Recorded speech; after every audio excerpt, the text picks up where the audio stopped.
If you say that in an interview, you'll kill it. You're a management consultant at heart. Yeah. Oh, God. Can you describe a little bit about that transition from going designer to team leader and also having people reporting to you? It was fucked. Hi everyone, if you're new here, my name is Jamie and I'm here with my cousin Liz. We are doing a career chat. I did one with my friend Jen like a year ago, and this time it's with Liz, who is a lead UX designer. Okay, Liz, do you want to do like a little intro? Tell us how old you are, your university studies, and the steps you've taken since then to your current role. Yeah. So I'm 26, I think. Yes, 26, turning 27. My position title is Lead User Experience Designer. But going back to, I guess, uni days, I studied nothing in tech or in this world. So I actually did a major in economics and accounting. And then from there, I kind of just wanted a job, really. So like with anyone, applied for all the grad roles out there, and I landed one in consulting. It was very like management consulting, very business oriented. But in that role, I landed my first, I want to say, user experience gig, where it was like a website design project, and I really liked it. So I was like to my bosses at the time, like, hey, can you give me more sort of UX projects? I didn't get much opportunities, which is why I left. And then I pursued a job at a university as a UX designer. And then I was in the role for a couple of years and then moved into the team leader role. So I moved into management, really. So I was managing the team of 7. It was a user experience team, essentially. I was in that role for a couple of years. Felt like I wasn't growing as much anymore, hit a roadblock. And then moved out from that university sector into consulting. So that's where I am now. So I'm a lead consultant, but I'm not people managing anymore. So that's quite a big change. Oh, you're not? No. People assume I do because of the title. Right. Yeah. But also because obviously I was previously leading. They're like, oh, you're like leading now, but I'm not. Do you manage teams for projects or? So no one reports to me ever. But in a sense, yes, in that I'm expected to go out to client sites and not have much information and try to figure out myself. And I might be leading projects, correct, but I'll never have people reporting to me, if that makes sense. Can you delegate tasks in your current role? Yeah, so something that really pulled me towards this current role was that because it is a lead position, I'm expected to also like mentor the junior people in my team that also work for the consulting company. That's part of the job I really like as well, because I get to, people come to me for like, hey, I have a workshop coming up. I've never done this before. Can you help me? So they don't report to me, but I have the opportunity to like support them and like mentor them. So yeah. This sounds like the perfect type of management. I have no responsibility or accountability for you. You just like dabble in mentoring. That's amazing. So ideal position for me right now. When you were in uni, like taking a step back, did you have a clear idea of what you thought you wanted to do? No. Okay, yeah. No, definitely not. So I graduated with a major in economics and accounting. And I mentioned applied for, grad roles. The first round that I actually tried to apply for a job, I didn't get anything. So I was like, oh, what do I do? Let's just sort of, continue. I was working in retail at the time. I was tutoring uni students. What kind of jobs were you applying for? Like accounting, sort of, the big 4, like Deloitte, those grad roles. Didn't land any of them. So I was like, I'll just continue, with my current role in retail. And then I actually went back to uni to do teaching. I was like, maybe I want to be a teacher, because I always knew that I liked like helping and mentoring people and teaching things. So I was tutoring at the time. So I was like, oh, I really like tutoring. Like maybe I want to be a teacher.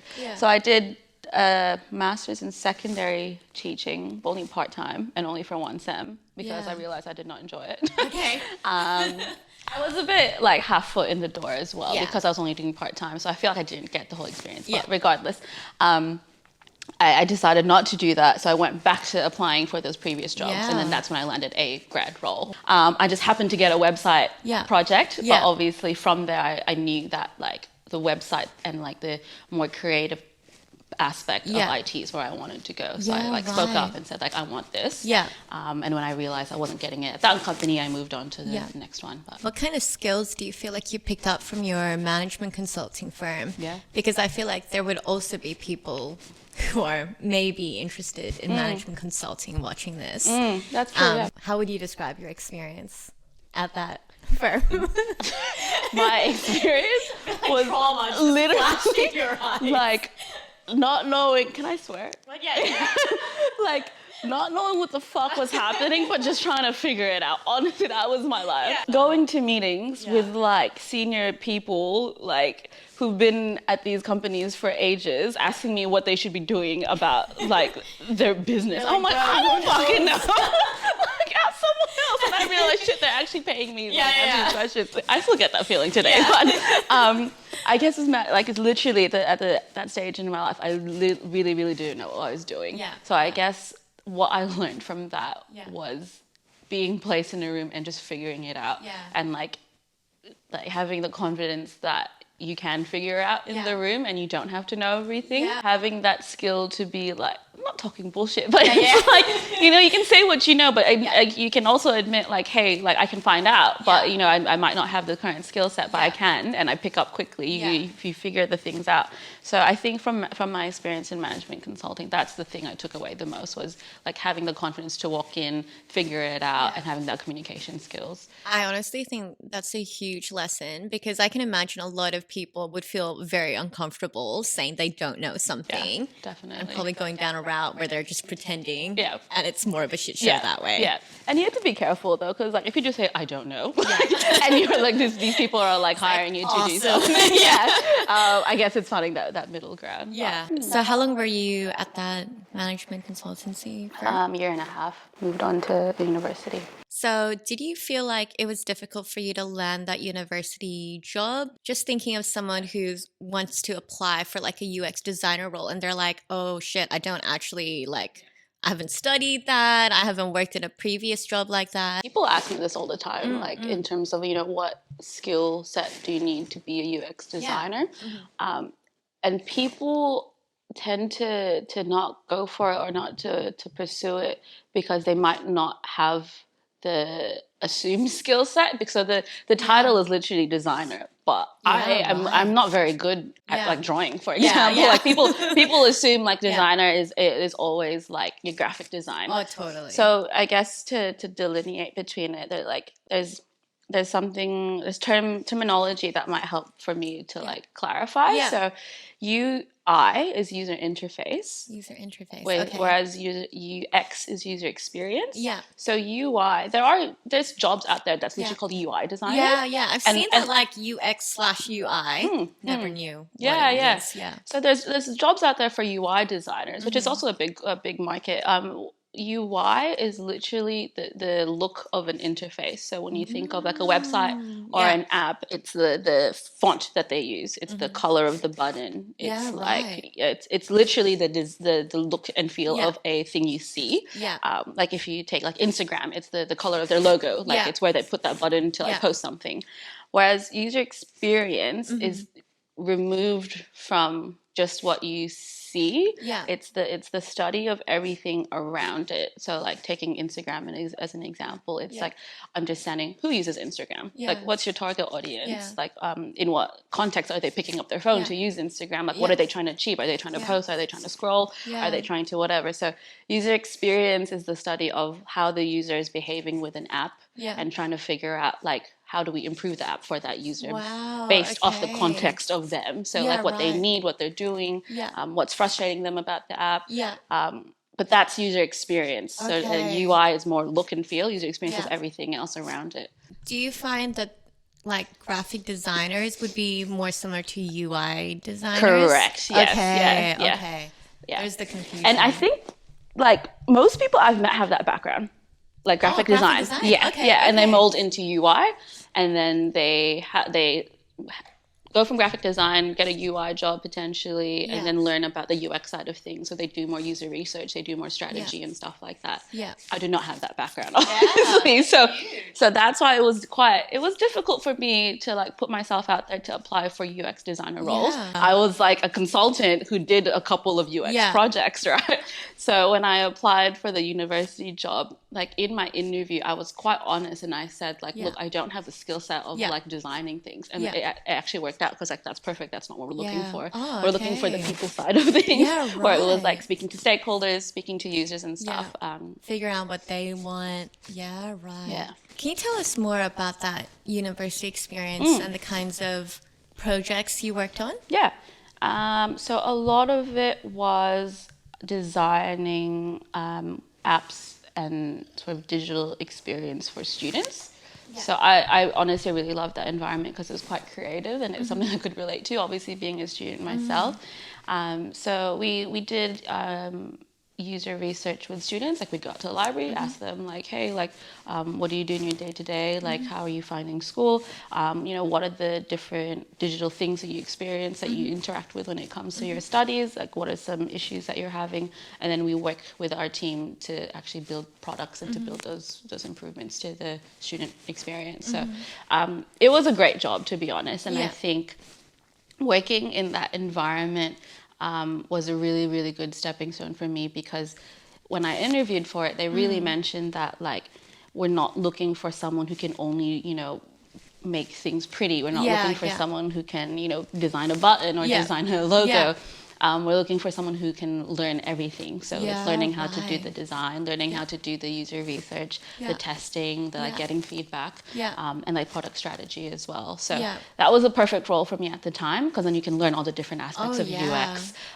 Whereas, you know, there's jobs out there that's literally just UX researcher or just UI design, which are the different pockets, and you might not be able to expand beyond that pocket. You had experience in like the whole process and going from the beginning to the end, hey? And I was able to, I guess, figure out where I liked the most and where I wanted to grow in the most. So what area did you enjoy the most? Yeah, so I'd say the strategy side of things. So in UX, you can sort of focus on UI design, like I mentioned. We could also do user research. So there's jobs out there where their job is literally always doing research, and someone else designs it, like designs the outcomes of the research essentially. But there's also jobs out there where it's like UX strategy or like product strategy or product management even, where it's like we have a product. And that person is responsible for figuring out what the roadmap looks like for that product. Then they tell the UX researcher, hey, I think this is where we should be going. Can you do research in that area and tell me what you find? And then that person's going to be like, okay, you've done this research. I'm going to synthesize the research and create a roadmap for the product to develop into that direction. So that's sort of where I found like where I was most interested in was the strategy side of things. And also like the research in a sense, but more research with the business rather than the users is where I was most like drawn to. So when I say research with the business, it's like what are our goals internally and how can we use these solutions to like match those goals. So like, it's just interesting because it actually comes back to my management consulting days, because that was it sounds so similar, like speaking to stakeholders, like what do you need, and problem solving in that way. Like I see a lot of parallels. Exactly. And it's funny because it's like I didn't really choose to be a management consultant. I didn't really choose to be like you learn from everything. Like it's not like things in the past are just like redundant. You actually use the things you've learned, even if it was a completely different job. You know? You're a management consultant at heart. Oh god. No, thank you. But yeah, so because I was most interested in the strategy stuff. That's when I decided to move into the team leader role. And when the opportunity came, obviously. Can you describe a little bit about that transition from going designer to team leader, and also having people reporting to you? Yeah, it was fucked. Like I had the luxury that I was in the team already moving into leadership. Yeah. So it was, I kind of knew I was in for it because I knew the team really well. Yeah. And I had the benefit in that I had the relationships already with people. Sure. And I guess it's like, they already saw my value as a designer. So I didn't, I can imagine if you're a management or like a manager or a team leader going into a brand new team, you need to get their like trust again and like buy in again. You have to prove yourself. Exactly. Yeah. So I didn't feel that I need to do that as much because I had the relationships with the team internally. What I really, really struggled with was like expectation management on myself to do not too much, but because I had people reporting to me, I felt so much pressure, right? Yeah. And it's like I'm responsible and accountable for these 7 people's jobs essentially. Yeah. So to give context as to like how that team functioned, we're quite everything we did was very teamwork based. Okay. So for example, we would have projects where we would do improvements to the student portal. We would all work together on that. So we had 3 developers and 4 developers and 3 designers. Yeah. So the designers would work together to be like, all right, what would the improvements look like? And then they work with the developers to actually create the products. Yeah. So it was all together in the one project essentially. Okay. So and all my hands job, on deck. Yeah, kind of yeah. vibe. Okay. And my job was to figure out what their roadmap was. So like next week we're gonna work on this. Yeah. In 6 months time we're gonna work on this. In 12 Wow, months time we're gonna work on this. So essentially like I had to give them work. Because it sounds like a very project manager role. Yeah, yeah. And you're figuring out the vision and how we're going to get there. Correct, yeah. That's a lot. So I had to find projects, literally. I had to give them things to do. Okay. And if I didn't, like they're bored. They're bored, or like like worst case, their job is on the line as well, right? Because they don't have the like they're not delivering any value. Yeah. So it was a stressful job at the beginning. Like like imposter syndrome was massive in that role. And it was like not the feeling, I wouldn't say that like I wasn't good enough, but like I felt like I had to do so much in order to meet expectations. Yes, of course. So it was a lot of pressure and a lot of anxiety that like, am I giving these people enough? Are they like challenged at work? Are they not challenged enough? Like all those questions about like, are you guys doing You're okay? really thinking about, are they enjoying it? Are they going to quit tomorrow? Exactly. Like, what's the vibe, Exactly. everyone? And it's like, it's so funny because like a lot of them, not to put people into buckets, but like a lot of them are super. I don't know. One of your teeth. Oh, He's actually. That was a joke. Okay, I'll scrub it. I'll bleep out the name. Get too close to home. He's great. I am a psychic. I was gonna say that because most of them are like introverts. And I'm just like, are you guys okay? Yeah. So like, who the fuck is like, yeah, we're fine. Bitch. Yeah, so you'd have to figure out ways to make them feel safe and like make them like be comfortable to come up to me and be like, hey Liz, I'm struggling, or like I have too much work. Like I wanted them to tell me that. Yeah. But it was quite difficult. That is a lot. Because I imagine with a team of 7, you have just a mix of people, probably different levels of experience, different reasons why they're there. Yeah. Maybe one person just wants a job. The other person is extremely passionate about university UX design. How did you manage your imposter syndrome and all the doubts that kind of crept in about whether you were doing a good job? I reached a point where my work-life balance was shithouse. I was really bringing it home. Like I was stressed out all the time. And I think I reached a point I was like, this is not okay. Yeah. And then I kind of had like a shift in my thinking, in that I realized I think I was doing too much. Yeah. And the expectations I realized weren't coming from anywhere, to be honest. It wasn't like my manager was being like, do all these things. It was just like, I want to do well. And I was like literally exceeding everyone's expectations. Yeah. And I I had the internal pressure, right? Yeah, and I had to realize that myself. It was like, maybe I am doing too much, and it's like the team's actually fine. Yeah. It's like we're way ahead of schedule. I don't have to do any. Yeah. I reached a point where I kind of made jokes at the time. I was like, oh, I don't care anymore. Yeah. But it's funny because Quinn, my partner, was like, I don't think it's that you don't care anymore. It's that you care differently. Yeah. So it's like I still care about the team, but I can also know and delineate, I guess, what's in my control and what's not. That's huge. So I think like once I had that realization that like I am doing way more than what's expected of me. Like I have, and I like logically thought of my job. Like I literally wrote down like what's in my job and what's not. And I was doing all of these things that were not in my job title. I'm like, why the hell am I doing all these things? Can you give us like an example of something that you feel like you were doing that wasn't squarely in your job? I was doing a lot of maybe even upper management duties, to be honest. Like finding projects was somewhat in my scope, but like I was meant to be working with like my manager and my director to figure out and strategize on those projects, but I was doing it all by myself. Oh, okay. Yeah, so I would say I put on a lot of those responsibilities to find like exciting projects, strategic projects, but actually like it should be coming from above rather than me seeking it out. Sure. So like when I made that list of like stop doing that, I was like speak to your manager about it. So I did, and she was like, yeah, okay, like I'll take that. Leave that with me a little bit more. So it's like she was probably also like not super aware if she, like she's not actively monitoring it. So it's not necessarily miscommunication, but it was like all I did was bring it up. And like once I did, it was like so much better. So I think when I realized that it's like I can control this side and like don't stress too much about the other side, like I think my switch in thinking really kicked in, and that helped with the imposter syndrome as well. That's a really helpful exercise, just writing down that list.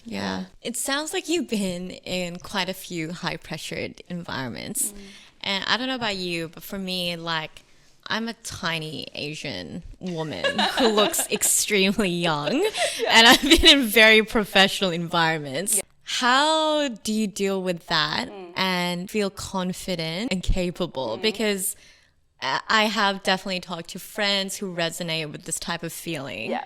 Do you have any advice for young women in particular? It's weird. I don't feel it as much now. And that's huge. I don't know how I got here. Going back to like my management consulting days when I was like literally what you're describing, like young, tiny Asian going to meetings with like senior white men in the room. I was terrified of every single human encounter that I literally came across. No, that makes like sense. As a 20 year old. Like it makes sense, right? I really relate to that. So a good example, when I worked as a management consultant, I was brought in to do a review of how people manage their information. I'm like, what the fuck? So I literally had to ask people, like, tell me what you do in your job. How do you manage your documentation? So that was terrifying for me, right? Going into these meetings and like asking these questions and being like, I don't know what the fuck I'm doing, but like, can you just try to answer my questions for me? I don't know how I survived that, to be honest. Like, I don't think I did very gracefully. But when I moved to the university setting, I was very, very fortunate that there were a lot of women in management. Being in that environment gave me so much confidence. And I went into meetings and there'd most of the time would likely be another woman there. And because of the nature of what we did, like very student experience heavy, very like creative, I had the benefit as well that most people were quite young. So I didn't feel that fear anymore. I did a little bit, obviously, because it was like just people, like interactions freak me out. But but I felt more comfortable like speaking up because I had like other women in the room as well. Not to say that happened easily though. Like I had to reach a certain point to have that confidence. And I think before I reached that, what I struggled with as well was like being in a meeting and like having ideas, but like my boss, who's like a super like outgoing guy, said it first. And I'm And I'm like, it just crushes me. Yeah. So I'm like, I have nothing to say because he's already said it. That's really hard. It was that beginning stage where I would hide behind someone, right? Like, Yes. I really relate to that. I feel like especially early on in my career, speaking up in meetings was probably the hardest part of the job for me. yeah, it was terrifying. And I think what changed is literally when I went for this team leader role because I had to be that person. Yeah. I had no other choice, but I had to be the one facilitating meetings. I facilitated workshops. Yeah. But I think what I tried really, really, really hard was to not be that person that like monopolized a conversation. Yeah. I always thought like whenever I'm facilitating meetings, I always think of like someone in the room who was my past self, who was like having ideas, who didn't speak up. So I really, really tried to like gain the skills to, I guess, make space for people to speak up and make people feel comfortable as well. And I think in doing that, it made me feel more confident as well. Because I know that people, because I've been in that position where I'm terrified to speak. Yeah. And now I know that other people are there too. Yeah. So I think that's helped me, like that knowledge that like other people. There are good ideas in the room. Yeah, and there's. They just need some like fishing out. Exactly, yeah. So I think like knowing that other people are also maybe struggling, like has helped me to have that confidence. So. No, that's really helpful advice because I feel like it sounds like you kind of just immersed yourself in the environment that you were really uncomfortable in before. Yeah. Because like when you're facilitating a meeting, everyone's like, what's the next agenda item, bro? Stop looking at me. You can't just stay quiet and hide behind anyone. There's nowhere to hide. Exactly, yeah. So you mentioned earlier that you were managing quite a few introverts in your team. It's interesting to me because when I think of UX designer, I don't know why I think of an extrovert, like that is just an extrovert's type of role, especially when you're doing like strategy and research. It sounds like you're going out there and speaking to like everyone in an organization, for example. Do you find that there are different elements of UX design that's more suited to an introvert versus an extrovert? Yes. Okay. Yes. So I agree in that, like, for the most part, my observation, like in the field, is that it attracts more extroverts because of that reason, right? It's literally based off understanding users that you have to speak to them. It's about like literally being energized by people, which is the definition of being an extrovert, right? But I have worked with introverts who thrive in the field as well. So it's fun. When I moved into the team lead role, I obviously left a role, like a UX designer role, which I had to replace.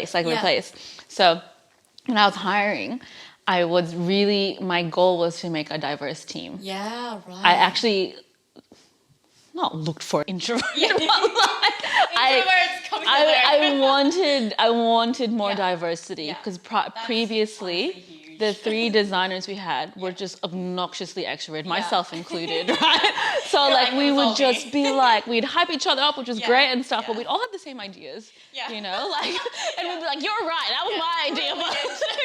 But to backtrack, I actually don't count myself as a fully extrovert. So I think we've had always surprising to me. People don't believe me. I'm like 55%, 60% introvert most of the time, like that predominantly. But anyway, so when I went into UX, I would say I was 80% introvert. Wow. I was a very shy kid. Right. Like you would have known, like I would hide behind my sister Bernadette. Like whenever we went to family things, I'd just be like, hello, I'll be in the background. Bernadette can answer all my questions. Like, she's my proxy. Yeah. So I would hide, and I think like as a young professional as well, I carried that. So I definitely was an introvert when I went into UX. Yeah. And I'm not to say that like becoming an extrovert is better. Like that's not what I'm saying. But it's like you will mold as well, and you'll adapt to what the role requires of you. You go into it, and you can figure out where your strengths lie. And I think like, for example, in the different pockets of UX, you know, there's UX research, which is speaking to people, but the other side, which is the design part, I find, again, not generalizing, but like an introvert could really, really, really thrive in that design element. Yeah. Because, so a bit about the process is like you do research with users, you figure out what they need, and then you like sort of synthesize that and figure out, okay, based off that research, how can our design solve those problems for the user? That's a lot of like inward thinking. So the process of like translating research into a design is so much inward thinking. It's so much like critical thinking. It's so much processing internally about how do we do this well. And maybe he would watch this, but the introvert in my team really thrived in that. Because he's able to just like leave a meeting, just like literally head down and process it and create something that was super high quality based off that. Because you're just like problem solving on your own after you've done all the research, right? Yeah. So I guess the lesson is like, I wouldn't, if you're an introvert and this is something that like UX is something you're interested in, and all you see are these like extrovert people who are running workshops and like doing all these things, like don't let that put you off from pursuing it, because you might go in there, you might find that you thrive in design and you can choose that path and only do that, that's fine. But the other side is you might like develop skill sets in like communication. You might love public speaking, you know? That's true. Are there particular tools and apps that you use in your job, and how did you learn them? The two, I guess, primary tools or like types of tools. The number one is, for what I do specifically, it's like digital whiteboarding tools. So like Mural and Miro. Oh, I've heard of Miro, yeah. So like I've used Miro. With like post-its and stuff like that. So especially since COVID, like with the working from home and stuff like that. So prior to COVID, we would run workshops in person. So you'd be in a room, you'd put sticky notes up on the walls, like do creative thinking and stuff. But we moved to online tools, and to be honest, I prefer doing online workshops as well. So the tools in online whiteboarding or virtual whiteboarding, I primarily use Mural, but some clients use Miro, Miro. So I have to just learn both. They're pretty similar, to be honest. It's quite easy to pick up. It's just like post-its and like little boxes everywhere. So that's like whiteboarding. The other side of things is prototyping, so designing. There's the main one that, you know, if you're interested in going into UX design to upskill in is Figma. Figma. More and more widely used as a prototyping tool. So prototyping is essentially designing. So if you have a website, it's like this is what the website looks like. And then you can take it to the next level by prototyping to make it interactive. So if you click on this, it'll move to the next frame, which does this. So you can actually put animations, you can put... so Figma is the main one, but there are a lot of other ones. There's Adobe XD. What else is there? I think that's the primary ones. But creating like a fake website to show what the outcome would be. Correct. So it's interesting because different companies and different teams would approach it differently. So my previous role, I didn't actually have that much experience in creating those because we worked very quickly and because we had developers in our team, we would make them very, very rough. It wasn't like super like click this. Like, it would like it would polished. Exactly. It would be very, very, very like rough essentially. So we'd show the basic bones to the developers and they'd create it straight away so we can get feedback straight away. However, like in clients with consulting, they might want the prototype as the outcome. Because then they'll take that and have feedback and they might get their internal development team to do it. So it just depends in terms of like how it's called fidelity. It's how like high or low fidelity a prototype is. It could be, it could literally be one for what the website's going to look like. It's completely interactive. It has the right colors. It has the right fonts. And the purpose of doing that is so you can test it with users. So you can give it to a user, be like, hey, what do you think of this? Like ask them to try to search for something, see what they do. That's the point of doing that. And it's so that when you give it to the development team, they have everything they need to just do it essentially. But yeah, that's what the tool Figma does. Is you create what the thing will look like eventually, and that's in design. That's very interesting. So with the whiteboarding tools, what do you primarily use that for? Is it like the mapping of the problem? Is it the mapping of the solution, or a little bit of everything? Mapping of the problem most of the time, Yeah. and like project planning. So when it comes to like at the beginning phase of a project, like people don't know what the hell is going on, a whiteboarding tool is really helpful just to like have a dump of like ideas, a dump of like questions as well. Project planning, but also workshops. So if I facilitate like a, I don't know, like a problem definition workshop, I would use that and get people to collaborate together. It's quite common now that, you know, for workshops you expect people to have their laptop to like collaborate on to collaborate. I think it's important as a facilitator though, is to make sure that they're comfortable to use it. So usually at the beginning you'd have like an icebreaker, like a get to know you, but that also includes like, hey, everyone practice putting a post-it note in, everyone practice like typing. Yeah. Whiteboarding one's quite easy, like anyone could. Figma, you know, everyone could. I guess if you had like a background in graphic design, it's very easy to pick up because you're used to things like Photoshop, which is way more complicated. So Figma is actually, it's intuitive. It's ironic because it's meant to have a good UX. It has a very, very good UX, but it takes time just to explore and figure it out. The best way, like I would probably start with like YouTube videos and tutorials about like how to use it. But if you are interested in UX design, I would literally like give yourself a project, like make your own website and like mock it up. Cool. So when you were a team lead, obviously you were recruiting people. What kind of skills and experiences do you look for? So for example, did you see people coming in with no UX experience, but they had, let's say, like a consulting background? And I'm also thinking about it from the lens where when I think about lawyers, like there are particular skills and qualities that really stand out. So for example, strong communication skills, strong research skills, and like a very high attention to detail are probably like the ones that come to mind. What would you say is like the equivalent in the UX design world? I know it's tough because there's different pockets of UX design, but I would say, it's going to sound so like cringe, but UX is based off empathy. The whole thing is that you have to empathize with users. Right? You can't just create solutions or like make assumptions based off what you think. You have to go out to the users and you have to go out to stakeholders to understand and get a good understanding of like the problems. So I would say, if you say that in an interview, you'll kill it. So that's what I said. Like, what's your number one strength? I'm very empathetic. Done. You got the job. I actually did. It's literally UX is going to users, understanding them, and removing your biases and assumptions. And you have to be empathetic to do that. You really struggle if you're a person who like thinks they just know it with that, and you're like, this is what I know, I'm going to cling to that, I'm not going to like challenge my own assumptions. I think you'd fail in this because the whole thing is going out, breaking down those biases, and also breaking down other people's biases. So like, for example, one of my jobs is to speak to a stakeholder who thinks they know what they want. But they probably don't, or they do, they might not, they probably know what they're trying to achieve, but they might not have the best solution in mind.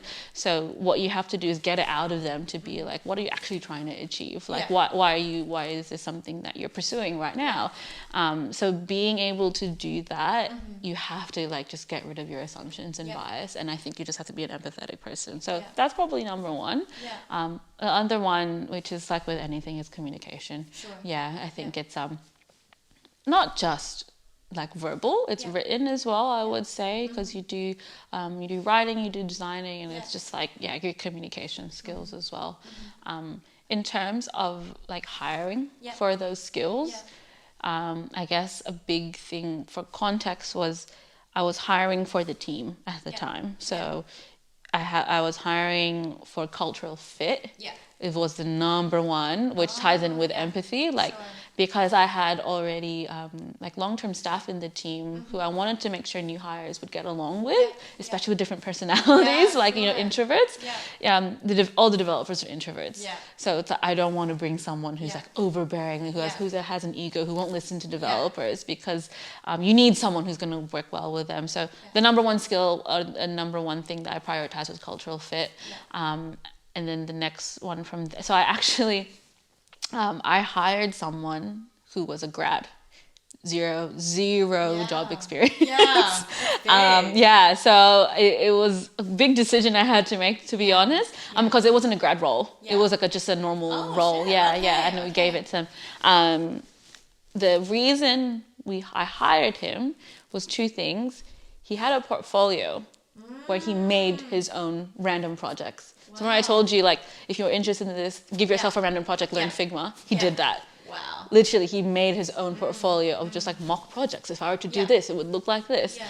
And then the next thing, when we asked like, what's the most important to you in terms of working in a team, all he said was feedback.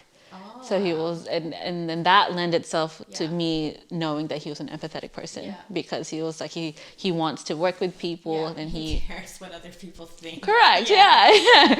So that's a skill set that I was looking for. But then, you know, for other people, once you have someone like that, you want to balance it with potentially someone who has stronger stakeholder engagement skills. So someone who's a bit more confident in speaking, I hired another person who's very, very strong stakeholder engagement, not as good design skills. But I made that decision because the other guy I had really good design skills. So it's balancing your strengths and weaknesses. But I guess like when I hired them, I also wanted to give them the opportunity to improve in their areas of weakness. So I didn't want to pigeonhole, like, you know, the one teammate who was really good at speaking. I didn't want to give the other person no opportunity to speak, because it's like, just because you're good at this doesn't mean that's the only thing you should be doing. So I think Develop those other skills. And I think it's important to like balance the skill sets when it comes to hiring. And with skills in UX design, like, I think you will thrive if you can do a bit of everything, which is it's rough, I know, and it's hard to be good at everything, obviously, but if you have some good design skills, but you can also speak to people, you can also do the research, like that will really, really help you in the long run. In the long run, you can choose then like what area of specialty you want to go into. Honestly, it sounds like a really fun job. It is. Like, it's like research and talking. Yeah. Sounds like a mix. It's creative. And it's, problem solving is probably the best way to put it, but pays well, lots of opportunities. What kind of advice would you give to someone who is going to do a complete career change and is like, oh my God, I want to do UX design? So I've done 2 courses online. Courses? Yeah. Okay. So I was able to get my employers to pay for it.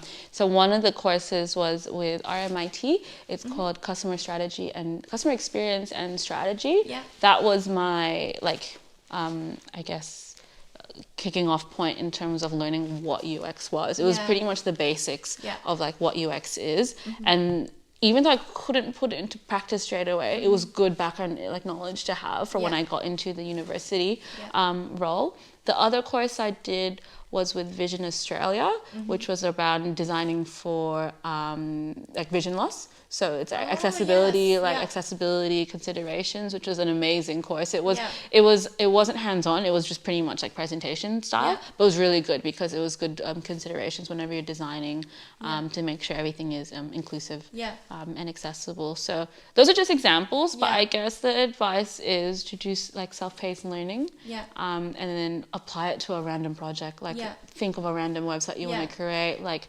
a mock sort of app, and then create a portfolio. I think I don't have a portfolio, which is, I'm surprised I've been able to get to where I am.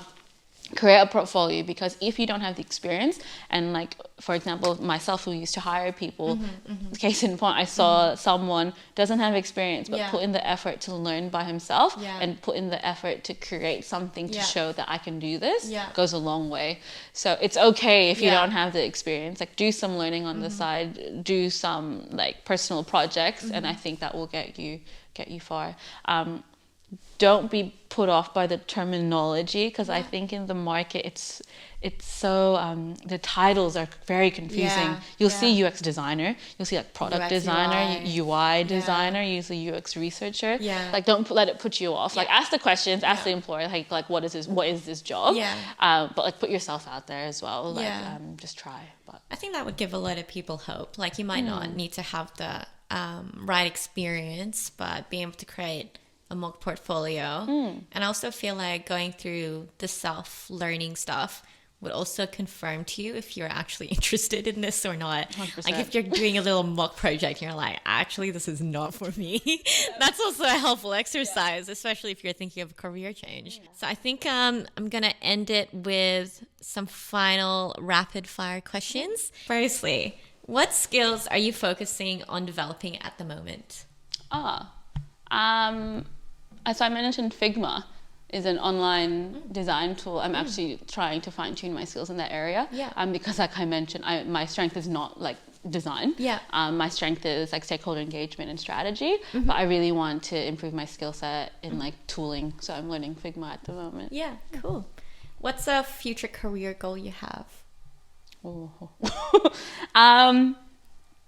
To be honest, I don't know in terms of like where I want the pathway to take me. So I right now I've actually ruled out, for this period in my life, I've ruled out people managing. Yeah.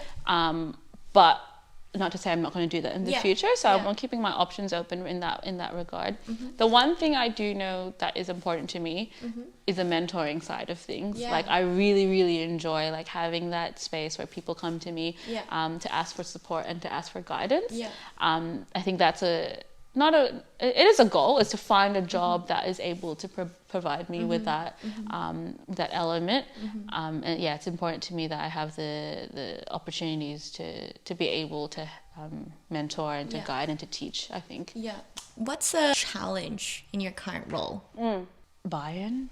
Oh, yeah, like with this conversation, right? Yeah. It's like, what's UX? Yeah. It's, Yeah. Even the people that have brought me in to uplift their UX, it's like, what is this? I'm like, you're bringing me in to do it. So it makes sense that they're lacking that. They're lacking the knowledge. So that is definitely the challenge. Is to get people to see the value in like spending time doing the problem definition, spending time doing user research. Right? It's like if clients or customers, like they know what they want, they're more reluctant to spend time researching. They don't say this is that necessary. Yeah. That's probably the biggest challenge. What do you love most about your job? And this is the final question. I think I love the creativity and like the space to solve problems in different ways. Like every project I get isn't the same. I have, my job, I've learned a framework or a skill set that will help me in any place I go to solve problems. But the way I use those skills and the way I use the framework in my head always changes. So I think I like the variety and I like the creative space to solve problems in different ways. Yeah. Thanks, Liza. All right. Thank you. Thanks so much for your time, Liz. If you guys have any questions for Liz, pop them in the comments below. And if Liz is open to it, we'll do a part 2. Yeah, sounds good. In the future. And Liz mentioned that she has a few resources and links, and I'll also pop that in the description box below. So definitely check that out. But anyway, thanks again, Liz. No worries. Thank you for having me. Okay. Bye. Bye. Oh, so good. I don't know what it looks. I'm here with my cousin Liz. You might recognize her from the vlogs. Oh God. But we are. Sorry, I'm flashbacking to the armrest. Is that okay? Yeah. Okay. Oh my God! Look how off the charts I am. That was me holding back. Okay. Welcome to Sundays with Jamie. We are back.